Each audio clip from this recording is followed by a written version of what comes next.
नमस्कार। आज हम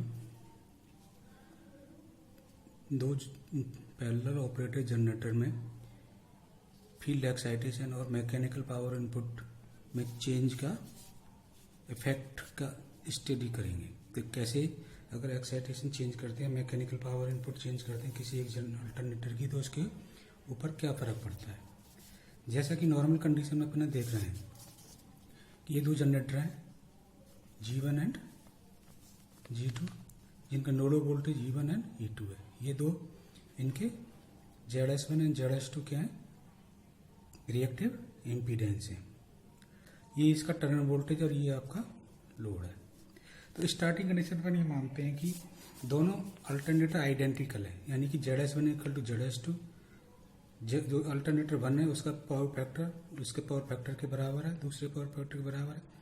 जो टोटल लोड है वो भी बराबर है, यानी kilowatt KW1 equal to KW2, और जो रिएक्टिव पावर है दोनों की वो भी बराबर है। तो इस सिचुएशन में अपन यहाँ पर एक फिगर एक डायग्राम ड्रॉ करते हैं, किलोवाट और केवी। यहाँ पर ये KVAR और ये किलोवाट, क्योंकि दोनों अल्टरनेटर सेम वोल्टेज पर काम कर रहे हैं, इसलिए इनका दोनों का वोल्टेज सेम है। ये करंट है आपका I1 एंड I2, चूंकि I1 इक्वल टू I2 है, I1 इक्वल टू I2 है, और ये ∅1 इक्वल टू ∅2 है। तो cos ∅1 और cos ∅2 भी दोनों के सेम है, दोनों के सेम, यानी पावर फैक्टर दोनों के सेम है।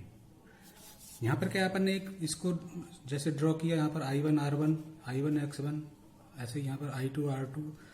तो इससे क्या निकला का अपन E1 इक्वल टू E2। तो ये क्या है आपका ∆1 और ये आपका क्या है ∆2। तो ये क्या आपकी नॉर्मल ऑपरेटिंग कंडीशन को डिनोट कर रहा है। जैसे अपन ने यहाँ पर ये एक डायग्राम ड्रॉ किया है, यहाँ पर एक KVAR है और ये KW है। चूंकि दोनों मशीन 1 और मशीन 1 दोनों हाफ हाफ लोड ले रहे हैं, यानी कि यहाँ पर KW1 ले रहा है और ये KW2 ले रहा है। यहाँ पर KVAR1 ले रहा है और ये KVAR2 ले रहा है। इसलिए यहाँ पर ये ∅1 इक्वल टू ∅2 है, यानी कि दोनों के PF क्या है, बराबर है।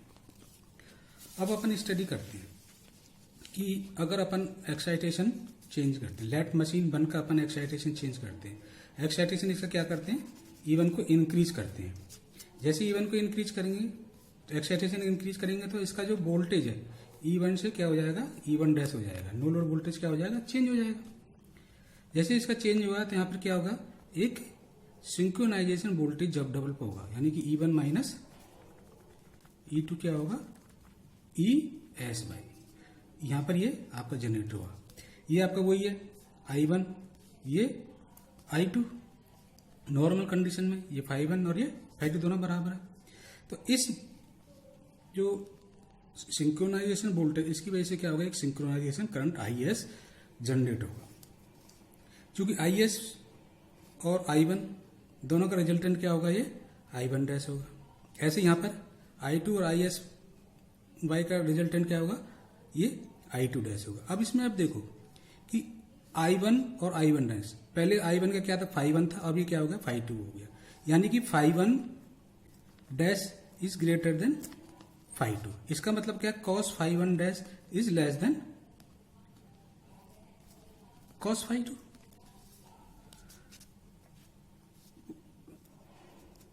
इसका मतलब क्या, cos ∅1 लेस देन, यानी कि जो इसका पावर फैक्टर है, जैसे ही अपन ने एक्साइटेशन इंक्रीज किया, एक मशीन का पावर फैक्टर क्या होगा, आपका इंक्रीज होगा। लेकिन दूसरी मशीन का क्या है, जैसे ही अपन ने इसे देखा, देखो यहाँ पर क्या है, ये जो रिजल्टेंट ये ∅2 डैश होगा और ये ∅2 है, यानी कि ∅2 डैश इज लेस देन ∅2। इसका मतलब क्या है, इसका पावर फैक्टर क्या होगा, इंप्रूव हो जाएगा। अब अपन इसमें देखें कि ये KW1 है और ये क्या होगा, KW1 डैश, यानी कि, और ये क्या होगा, इसका अगर हम इंप्रेशन लेंगे तो ये KBR1 डैश हो गया, और ये KBR1 डैश और ये KBR1 है। तो यहाँ पर देखना है कि अपन को कि दोनों इस मशीन में क्या है कि जो एक्टिव पावर है वो जनरली दोनों की सेम है इस मशीन में, लेकिन जो KBR1 है उसकी, ये KBR1 क्या होगा, KBR1 डैश इंक्रीज हो जाता है इसमें। यानी कि ये जो मशीन है, जैसे इसका एक्साइटेशन इंक्रीज करते हैं तो ये रिएक्टिव पावर ज़्यादा लेना स्टार्ट कर देता है। सिमिलरली दूसरी मशीन दूसरी मशीन में क्या होगा, एक्टिव पावर दोनों की सेम है, दोनों कंडीशन में क्या होगी, सेम होगी। रिएक्टिव पावर में क्या होगी, जो पहले रिएक्टिव पावर थी वो आपकी और बाद में रिएक्टिव पावर है, यानी कि पहले ज़्यादा रिएक्टिव पावर ले रहा था, अब ये कम रिएक्टिव पावर लेगा। इसका मतलब क्या है कि एक मशीन ज़्यादा रिएक्टिव पावर लेने स्टार्ट कर देती है, जिसका एक्साइटेशन इंक्रीज करते हैं, दूसरी उसको उतना ही कम लेना स्टार्ट कर देती है। तो इससे क्या होगा, जो पहली मशीन का पावर फैक्टर क्या है वो कम हो जाएगा और दूसरी मशीन का पावर फैक्टर क्या होगा, इंक्रीज हो जाएगा। इसको अपन इस तरह से भी दिखा सकते हैं। इसको अपन पहले ये क्या है, ये ओरिजिनल कंडीशन है। क्योंकि दूसरी मशीन का जो KVR2 है वो कम हो गया, पहली मशीन ने ज़्यादा ले लिया, तो इसको अपन इस तरह से डिनोट कर सकते हैं। अब देखो ये क्या है, पहले ये 5-1 था और ये 5-1 डैश हो गया, पहले ये 5-2 था, ये 5-2 डैश हो गया। देखो यहाँ पे क्या 5-1 डैश इज ग्रेटर देन 5-1, इसका मतलब क्या है, इसका पावर फैक्टर कम हो गया, यानी कि पावर फैक्टर इसका कम हो गया। और इसमें क्या 5-2 dash is less than 5-2 dash, इसका मतलब क्या पावर फैक्टर इंप्रूव हो गया। तो अगर अपन डिस्कस करें तो जैसे ही अपन एक्साइटेशन इंक्रीज करते हैं तो एक मशीन का पावर फैक्टर कम हो जाता है, दूसरी मशीन का पावर फैक्टर ज़्यादा हो जाता है, और एक मशीन ज़्यादा KVR लेना स्टार्ट कर देती है एज कम्पेयर टू दूसरी मशीन का KVR कम हो जाता है, और दोनों का जो एक्टिव पावर है वो आपकी सेम रहती है। सिमिलरली अगर अपन इस मैकेनिकल पावर इनपुट देखें, मैकेनिकल पावर जैसे इनपुट करेंगे अपन इंक्रीज करेंगे, तो जो पहले स्टार्टिंग कंडीशन में क्या है, ये E1 और ये E2 है, दोनों अपोजिट डायरेक्शन में। जैसे ही अपन ने एक का मैकेनिकल पावर इनपुट किया तो इसकी क्या है, स्पीड टेम्परेरी बढ़ेगी, तो इसका क्या होगा, जो E1 डैश है यानी कि जो नो लोड वोल्टेज है वो थोड़ा सा शिफ्ट हो जाएगा इस डायरेक्शन में। तो इसकी वजह से क्या होगा, एक सिंक्रोनाइजेशन वोल्टेज डेवलप होगा। इस सिंक्रोनाइज वोल्टेज की वजह से एक सिंक्रोनाइजेशन करंट होगा। यहाँ पे क्या है, ये I1 क्या है, स्टार्टिंग करंट है, ये I2 दूसरी मशीन का स्टार्टिंग करंट है। इन दोनों का सम क्या होगा, ये I1 डैश होगा। ऐसे ही यहाँ पर क्या, इन दोनों का सम क्या होगा, ये I2 डैश होगा।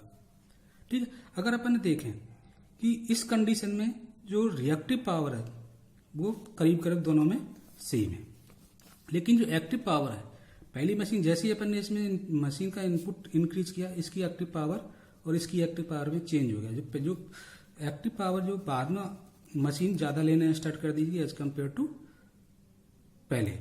ऐसे इसमें जो दूसरी मशीन है वो उसका जो किलोवाट एक्टिव पावर है उसकी कम हो जाएगी जब अपन उसमें इंक्रीज करेंगे मैकेनिकल पावर। जैसा कि इस चित्र में दिखाया गया, ये आपकी ओरिजिनल कंडीशन है, ये आपकी ओरिजिनल कंडीशन है। जैसे ही अपन ने एक्टिव पावर किसी मशीन की 1 की इंक्रीज हुई, ये आपकी एक्टिव पावर हुई, तो कर्व आपका यानी कि जो ट्रायंगल आपका इस तरह से बनेगा। तो यहाँ पर क्या था, 5-1 था और ये क्या हो गया 5-1 डैश। तो 5-1 इज ग्रेटर देन 5-1 डैश। इससे क्या होगा, cos 5-1 is greater than cos 5-1 dash. इसका मतलब क्या है कि cos 5-1 ये है, यानी कि इसका पावर फैक्टर इंप्रूव होगा और इसमें पावर फैक्टर क्या हो जाएगा, डिक्रीज हो जाएगा।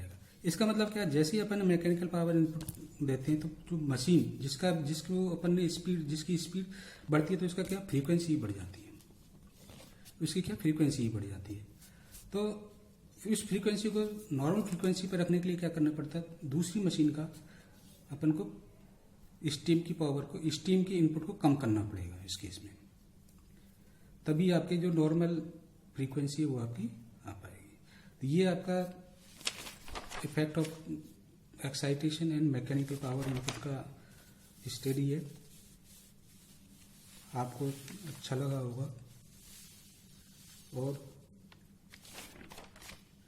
आगे भी आप इस तरह से इसको देखते रहेंगे और किताबों में से पढ़ते रहेंगे। धन्यवाद।